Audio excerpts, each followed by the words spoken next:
이서연 AFPK님. 네. 네이버 엑스퍼트 자산 컨설팅에서 활발히 상담 활동을 하고 계신데 네. 어떤 주제로 상담을 하고 계신지 네, 소개해드릴까요? 네. 네, 안녕하세요. 저는 네이버 엑스퍼트에서 부채와 보험료를 줄이고 자산을 늘리는 현금 흐름 만들기라는 제목으로 코너를 운영하고 있는 이서연 재무상담사입니다. 네. 온라인 상담이어서 그런지요. 네. 이 온라인에 익숙한 사회 초년생들이 대부분 상담 의뢰가 많았는데요. 제가 그 상담하면서 놀랐던 점은 대부분 그 20대 사회 초년생들이요.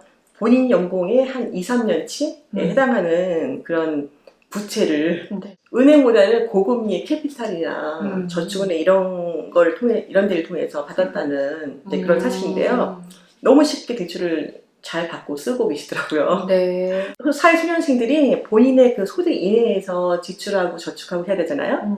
근데 그러기보다는 현재 그 생활에 이제 좀 즐기면서 무분별하게 소비를 하다 보니까 카드비 등에 쌓여가지고 네. 대부분 이렇게 부채의 늪으로 빠지게 되고 또 그 부채를 상환하기 위해서 고금리 대출을 또 받게 되고 네, 이런 경우가 계속 반복이 되고 있더라고요. 사회초년생 K씨의 사례를 가지고 한번 알아볼 텐데 네. 이분 같은 경우에는 이제 코로나 때문에 갑자기 이제 무급휴직을 네. 사용하게 되면서 생활비가 뭐 당장 없으니까 네. 대출을 받아서 이렇게 쓰다 보니까 대출이 또 대출을 아까 말씀하셨듯이 네. 해고리를 물는 상황으로 좀 이렇게 감당하기 어렵다라는 네. 지경에 이르러서 이제 상담 신청을 하신 케이스인데요. 좀 가장 큰 문제점이랄까? 뭐 네. 그런 건 뭐였을까요?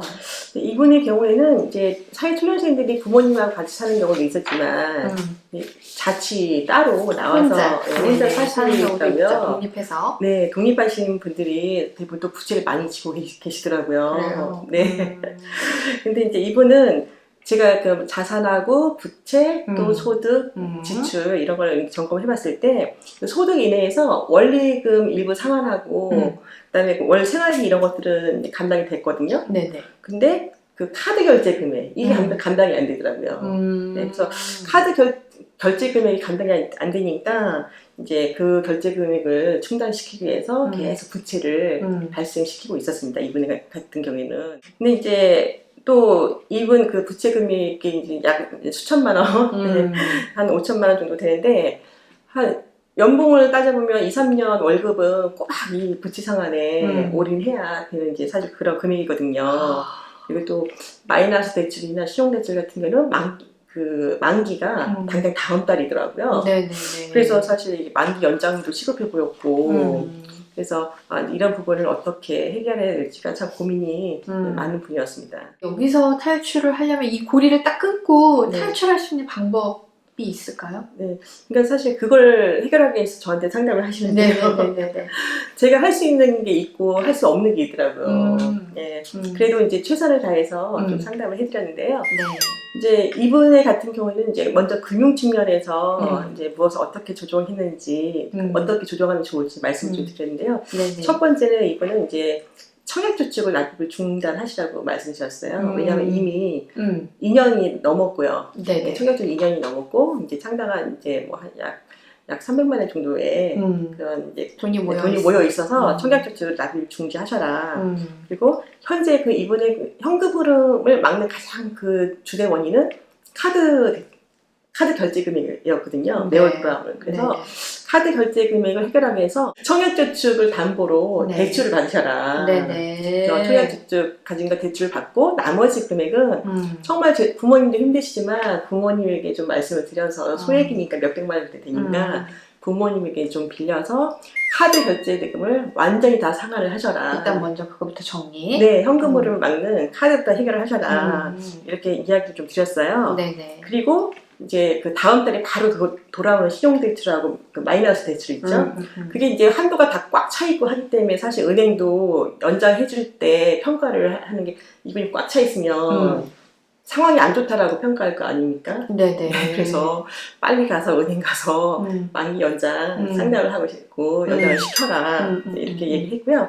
그리고 가지고 계신 그 대출 상품이 저축은행이나 캐피탈 같은 상품이었어요. 네네. 그래서 고금리 말고 지금 4대 보험 되는 직장을 다니시니까 네네. 서민금융진흥원의 맞춤 대출에서 운영하는 이제 그 맞춤 대출 코너를 이용해서 상담을 받으시고 네. 요즘에 정부의 정책금융의 세희망 홀씨론이나 네. 햇살론 같은 것을 상담받아서 대화를 해서 금리를 낮춰라. 예, 이렇게 좀 말씀을 좀 드렸습니다. 네. 빚을 갚는 거 가장 중요한 건 그 마음가짐이더라고요. 네. 네, 그래서 일단은 이분한테 이제 추가 소득을 발생시킬 수 있는 방법이 있냐 물어봤더니 회사에서 추가 근무를 조금 하면 한 20만 원 정도의 더 소득이 생긴다 하더라고요. 딱이네요. 네, 그래서 네. 그다음에 젊은 층들이 요즘 휴대폰 요금이 굉장히 많이 나와요. 네. 보통 10만 원 넘게 많이 쓰시더라고요, 이렇게 보면. 네네. 그래서 휴대폰 요금을 좀 줄이는 노력을 해서 지출을 줄이게 해서 매달 들어가는 고정비니까. 그렇죠. 고정비잖아요. 네네. 신문하시면서도 1년에 통신비 120만 원 쓰는 거니까. 그리고 월 생활비는 한 50만 원 이내에서 본인의 용돈, 체크카드에 넣고 쓰셔라. 이렇게 규모를 좀 말씀드렸어요. 정해놓고 네. 쓰는 훈련이 필요하니까. 체크카드가 없으시더라고요. 그래서 당연히 카드는 신용카드. 신용카드는 이제 아까 뭐 청약저축 담보대출하고 부모님한테 빌려서 싹 갚고는 없애라. 제로 베이스에서 없으셔라. 체크카드로. 네. 하고 체크카드에다 50만 원만 넣어서 쓰셔라. 그럼 본인 소득에서 한 50만 원 정도 이제 생활비로 용돈 들어가는 거죠. 네네. 그리고 이제 회사 업무를 추가 근무해서 이제 받은 20만 원 추가 소득하고 네네. 그다음에 지출에서 한 20만 원 정도 줄여서 40만 원 정도의 가용자금 만드셔라 이렇게 말씀드렸어요. 40만 원 정도는 저축을 해라. 그래서 갖고 계신 그 부채 목록 중에 가장 소액인 200만 원부터 갚아라. 네, 그렇게 말씀을 드려서 가장 소액부터 갚기 시작하면 할 수 있다라는 성취감이 좀 생기거든요. 부채를 갚았다는 성취감이 생기니까 200만 원부터 이제 그 갚으시도록 말씀드렸고 이렇게 가용자금이 있잖아요. 네네. 이 돈을 저축을 해야 될지 빚을 갚는 게 나을지 이런 것들을 이렇게 문의를 많이 하세요. 고민이 되죠. 네네.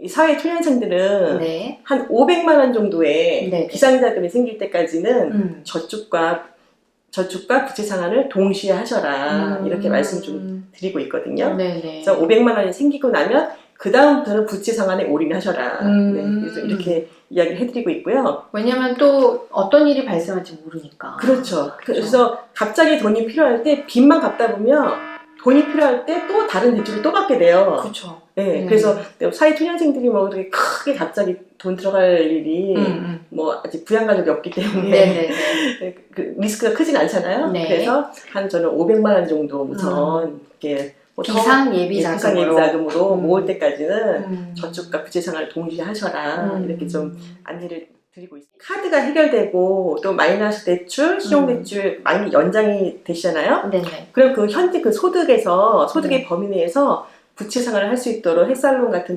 정책금융으로 좀 대안을 하셔서 대출 기간도 5년 정도를 늘리셔서 5년 정도 늘리시면 월 상환 금액이 약간 줄어들잖아요. 그러면 자기 소득에서 감당할 수 있거든요. 그래서 현금 흐름이 원활하게 돌아갈 수 있도록 이렇게 하시면 뭐 이렇게 지출도 통제하고 부채도 계획적으로 갖고 하다 보면은 원하시는 대로 부채를 상환할 수 있고 또 일정 금액의 비상자금도 모으실 수가 있죠. 정리를 해보면 네. 월급에서 네. 갚을 수 있을 만큼으로 이제 부채를 조정하는 세팅을 해주는 거네요. 그렇죠. 네. 감당할 수 있을 네, 만큼. 월 상환액을 한 요 정도로 하면은 네. 내 소득 월급 들어오는 거에서 그렇죠. 좀 네. 갚으면서 네네. 이제 차근차근 네. 빚을 갚아나갈 수 있게. 네네. 이제 그러려면 네. 지출 관리가 맞습니다. 네, 기본적으로 돼야 네. 되고. 그래서 체크카드를 꼭 쓰셔야 되고요. 네, 그리고 그러니까 규모 있게 생활비를 좀 정해놓고 쓰는 훈련을 네. 차근차근 해 나가는 게 중요하고 네. 있는 자산으로 좀 빚을 네. 좀 정리할 수 있는 거는 좀 정리를 해서 하시고. 좀 금액을 좀 줄이고 네. 그다음에 또 금리가 또 너무 높다면 이게 금리 갈아타기를 해서 그렇죠. 네. 대출을 그 상품을 좀 갈아타기 하는 게 또 필요하겠네요. 네, 맞습니다. 네. 처음 그 사례를 들었을 때는 이게 5천만 원, 뭐 이렇게 네. 몇 천만 원 되면은 세상에 그렇게 큰 빚을 이렇게 네. 내가 갚을 수 있을까라는 생각이 들지만 네. 이렇게 쪼개서 생각을 해보니까 네. 방법이 있겠다 네. 싶네요. 왜냐면 지금 직장이 있기 있으니까. 때문에. 그래서 소득이 굉장히 중요하죠. 사실. 네네네. 빚 문제로 이렇게 고통을 그 누구나 받을 수 있잖아요. 사람 그렇죠. 무슨 일이 네. 있을지는 모르는 거니까. 보니까 네. 그리고 이렇게 코로나처럼 이런 위기 상황이 올지는 저희 누구도 예상치 못했으니까 그 갑작스러운 어떤 위기가 닥쳤을 때 네. 빚이 이제 생길 수가 있는데 기억해두면 좋을 뭐 부채 상환 전략이나 뭐 순서 이런 걸 좀 정리해 주시면. 첫 번째는 가장 긴급한 부채를 우선시 해야 되고요. 네. 안 내면 이제 경매가 들어온다든가, 뭐 당장 뭐 압류가 되는. 네, 압류가 된다든가 이런 긴급한 부채를 가장 우선시해서 갚아야 되고요. 두 번째는 이제 소액인 부채. 네, 소액인 부채를 아까 갚아서 성취감을 느끼라고 말씀드렸잖아요. 네. 소액인 부채부터 갚아야 되고, 네. 그다음에는 이제 금리가 높은 현금 서비스나 캐피탈, 카드론 같은 이제 그런 상품들을 먼저 갚아 나가야 되겠고요. 그리고 이제 부채 상환 전략으로는 지출을 우선 통제해야 되고요. 보험이 많이 있으세요, 보통 보면. 그래서 고정비로 그거 꼬박꼬박 나가고. 네네, 고정 지출이니까. 그래서 부채하고 보험을 리모델링 하셔서 그래서 경비 절감을 좀 하셔야 되고요. 그리고 가지고 계신 이제 자산 중에서 자동차라든가 뭐 금반지, 금목걸이 같은 돈이 되는 돈이 뭐라도 팔아서. 네, 뭐라도 팔아서 아니면은 뭐 안 입는 옷 같은 거 요즘에 인터넷에다가 당근마켓에 많이 올리더라고요. 네, 그런 노력을 좀 하셔야 된다는 거죠. 네, 그거는 어떤 돈을 막 큰 돈을 마련한다기보다는 내 의지 표현인 거죠. 그렇죠. 단돈 뭐 10만 원이든 20만 원이든 부채, 이것도 사실 습관이거든요. 부채 갚는 것도. 이 지출도 소비 습관이잖아요. 이 빚 갚는 것도 습관이기 때문에 저는 이제 상담하면서 그분들한테 단돈 10,000원이라도 갚아라 빚을 그렇게 이야기하거든요. 아니 10,000원 갖고 뭐 상황이 크게 달라지겠어? 근데 그렇지 않아요. 네, 10,000원을 갚잖아요. 그럼 그 다음 달에 20,000원을 갚게 되고요. 그 다음 달에 10만 원을 갚게 되고 이렇게 되더라고요. 그래서 이게 습관 형성을 하기 위해서 갑자기 이제 큰 돈을 뭐 갚기보다도 자기가 갖고 있는 돈 중에서 당장 그래도 10,000원이라도 시작할 수 있는 그러한 용기가 좀 필요하고요. 부업이나 아르바이트를 통해서 추가 소득을 올릴 수 있는 방법을 조금 찾으셔야겠죠. 아무래도 빚을 갚기 위해서는 피나는 노력을 하셔야 되고요. 정말 내가 이 빚을 안 갚기 전에는 해외여행을 안 가겠다라든가 이런 목표를 좀 세우셔서 나를 다잡는 어떤 목표를 하나 세워주는 게 좋겠네요. 네, 내가 빚 1,000만 원을 갚기 전까지는 뭐 옷을 새로 사지 않겠다든가 입는 옷도 지금 처치를 못해서 안 입는 옷도 많잖아요. 그래서 그런 목표를 좀 세우시는 게 좀 필요한 것 같아요. 마음을 다잡고 내가 하고 싶은 일을 하기 위해서라도 빨리 빚을 갚을 수 있게. 빚을 갚는 것도 목표를 좀 그렇게 구체적인 목표를 좀 세우는 게 좋겠네요. 그럼 마지막으로 빚으로 어려움을 겪고 있는 청년이나 사회 초년생들이 그 자신의 재무 상황을 좀 개선하기 위해 도움받을 수 있는 곳이 있다면. 안타까웠던 게 정책금융을 전혀 모르고 있는 분들이 너무나 많다는 것이었어요. 그래요? 네, 그래서 제가 서민금융진흥원의 맞춤 대출 코너를 한번 이용해서 상담해 보셔라 이렇게 말씀을 많이 드렸거든요. 서민금융진흥원의 맞춤 대출 기억하셔서 그 사이트를 방문하셔서 이렇게 보시면요, 그곳에서는 이제 본인의 소득과 신용에 따라서 맞춤 그 대출도 안내해주고 나한테 적합한 상품을 안내해주는 그렇죠. 거네요. 많은 금융기관을 저희가 다 다닐 수가 없잖아요. 전체 금융사를. 그래서 각 금융사의 어떤 조건이나 한도 이런 것들이 이제 다 소개가 되고 있고요. 또 신용관리하는 방법 등 이런 것들도 같이 컨설팅을 받을 수가 있어요. 그래서 그런 그 서민금융진흥원을 좀 많이 이용하셨으면 좋겠어요. 30대가 이제 금융교육이나 뭐 재무교육을 뭐 딱히 받지 않고 사회 첫 발을 내딛고 나서 돈 관리를 어떻게 해야 할지 이제 모르는 경우가 많을 거예요. 그러다 보니까 뭐 이런 코로나나 이런 급작스러운 위기가 닥쳤을 때 그러니까 빚을 내고 또 그게 빚이 꼬리를 물면서 이렇게 도저히 감당이 안 되는 지경에 이르러서 도움을 요청하는 케이스들이 정말 좀 많아지고 있는 것 같아서 저한테는 이미 일이 벌어지고 난 분들이 상당히 많이 하시더라고요. 사전에 예감이 아니라요. 재무 교육이나 이런 금융 영상들을 좀 보시면서 돈 관리 요령을 좀 익히시는 것도 중요하겠지만 빚이 있을 때 나 이거 어떻게 갚아 이렇게 당황해하지 마시고 네. 하나하나 네. 해결해 나가셨으면 좋겠습니다. 좋은 말씀 해주신 이서연 AFK 감사합니다. 네, 감사합니다.